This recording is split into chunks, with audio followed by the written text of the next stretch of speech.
ஒரு ஸ்டாக்ல இன்வெஸ்ட் பண்ணுறதுக்கு முன்னாடி ரிசர்ச் அண்ட் அனாலிசிஸ் பண்ணுறது நமக்கு தெரியும்.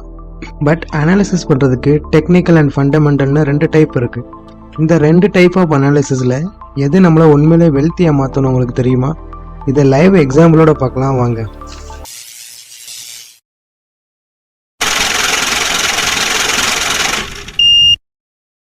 பொதுவாக டெக்னிக்கல் அனாலிசிஸ் யூஸ் பண்ணி இன்வெஸ்ட் பண்ணுறவங்க சப்போர்ட் ஏரியாவில் பை பண்ணி ரெசிஸ்டன்ட் ஏரியாவில் செல் பண்ணுவாங்க. இதுக்கு trend lines, supply zone, demand zone, moving average, அப்புறம் சில இண்டிகேட்டர் உதவியோட கூட நிறைய பேர் இன்வெஸ்ட் பண்ணுறாங்க. ப்ராஃபிட்ஸும் பார்க்குறாங்க. சூப்பர். பட் இதுக்கு கொஞ்சமும் சம்மந்தம் இல்லாத மாதிரி இந்த ஃபண்டமெண்டல் அனாலிசிஸோட இன்வெஸ்டிங் ஸ்டைல் வேறு மாதிரி இருக்கும். இவங்க ஒரு ஸ்டாக்கில் இன்வெஸ்ட் பண்ணுறதுக்கு முன்னாடி அந்த கம்பெனி எந்த செக்டாருக்கு கீழே வருது, கம்பெனியோட ஃபியூச்சர் பிளான் என்ன, ஸ்டாக் அண்டர் வேல்யூவில் இருக்கா இல்லை ஓவர் வேல்யூவில் இருக்கா, கம்பெனியோட year on year profit growth எவ்வளோ அப்படின்னு அந்த கம்பெனியை பற்றின கம்ப்ளீட் ஸ்டடி பண்ணிட்டு தான் இன்வெஸ்ட் பண்ண ஸ்டார்ட் பண்ணுவாங்க. இதை சில லைவ் எக்ஸாம்பிளோட உங்களுக்கு நான் இப்போ காட்டுறேன். அதை பார்த்தா உங்களுக்கே தெரியும் எந்த டைப் ஆஃப் அனாலிசிஸ் நம்மளை உண்மையிலே வெல்த்தி ஆக்கும்னு. இந்த வீடியோக்கு நான் சூஸ் பண்ணியிருக்கிற ஸ்டாக் HDFC பேங்க். இப்போ இந்த HDFC பேங்க்கோட சார்ட்டை பார்த்தீங்கன்னா கடந்த 3 வருஷமாக இன்வெஸ்டருக்கு பெரிய அளவில் எந்த ரிட்டர்னுமே கொடுக்கல. டெக்னிக்கல் படி பார்த்தா இது ஒரு சேனல் பேட்டர்னில் ட்ராவல் பண்ணிட்டு இருக்கு. இது டெக்னிக்கல் அனாலிசிஸோட பாயிண்ட் ஆஃப் வியூ.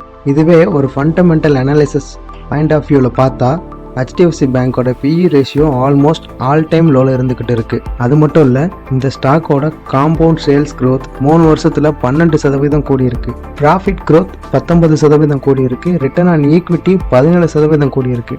ஸ்டாக்கோட ப்ரைஸ் மட்டும் 3% இறங்கியிருக்கு. சிம்பிளாக இதை வச்சே HDFC பேங்க் ஷேர் அண்டர் வேல்யூவில் இருக்குன்னு நம்ம புரிஞ்சுக்கலாம். பெரிய பெரிய இன்வெஸ்டரோட தாரக மந்திரமே ஒரு ஸ்டாக்கை அண்டர் வேல்யூவில் பை பண்ணி ஓவர் வேல்யூவில் செல் பண்ணுறது தான். அதாவது ஹோல்சேல் ப்ரைஸுக்கு நம்ம வாங்கி ரீட்டைல் ப்ரைஸுக்கு செல் பண்ணணும், அவ்வளோதான். எக்ஸாம்பிளுக்கு டாடா பவர் ஷேர்ஸை எடுத்துக்கலாம். கிட்டத்தட்ட சேம் சினாரியோ தான். 2021 2023 வரைக்கும் எந்த ரிட்டர்னும் தரல. ஆனால் டாடா பவர் ஒரு அண்டர் வேல்யூ ஸ்டாக்குன்னு இன்வெஸ்ட் பண்ணுற எல்லாருக்கும் தெரியும். பட் அதை பை பண்ணி ஹை வேல்யூவில் விற்கிற வரைக்கும் நமக்கு பொறுமை இல்லை. டாடா பவர் ஸ்டாக்கை டெக்னிக்கலை யூஸ் பண்ணி சப்போர்ட் ஏரியாவில் பை பண்ணி ரெசிஸ்டன்ட் ஏரியாவில் செல் பண்ணியிருந்தா 30% ப்ராஃபிட் கிடைச்சிருக்கும். இது நல்ல ரிட்டர்ன் தான், தப்பு இல்லை. பட் அதுவே ஃபண்டமெண்டலில் யூஸ் பண்ணி அண்டர் வேல்யூவில் நீங்கள் வாங்கியிருந்தா இப்போ 100%க்கு மேலே ப்ராஃபிட்டில் இருப்பீங்க.